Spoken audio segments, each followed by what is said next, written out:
আম্মার দোয়া আল্লাহ ফিরিয়ে দেয় না। দোয়া চাইতে দেরি, দোয়া কবুল করে নেয় কে? আমরা আব্বা আম্মারে রেখে দিয়ে অমুক দরবারে যাই, অমুক দরবারে যে দোয়া চাই। আসল বড় দরবার যে আমার ঘরে, এটাই ভুলে যাই। আমার আব্বার চেয়ে বড় কোনো পীর সাহেব আমার জন্য হতে পারে, আমার মায়ের চেয়ে বড় দোয়াকারী আমার জন্য পৃথিবীতে থাকতে পারে। পৃথিবীর সবাই মিলে, সব আল্লাহর ওলিরা মিলে কোরআন খতম দিয়ে এখানে ফু দিল একটা গ্লাসের পানির ভিতরে, আপনার আম্মা কিংবা আব্বা শুধু বিসমিল্লাহ বলে আর একটা গ্লাসের পানির মধ্যে ফু দিল, মায়ের দোয়াটা মুহূর্তেই কবুল করে নিবে কে? এজন্য আব্বা আম্মা থেকে দোয়া নেওয়ার দরকার আছে না নাই?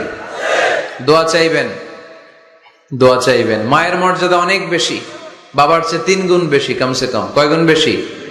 মা মা মা, তারপর বাবা, 3 বার মা। কয়বার মা? 1 বার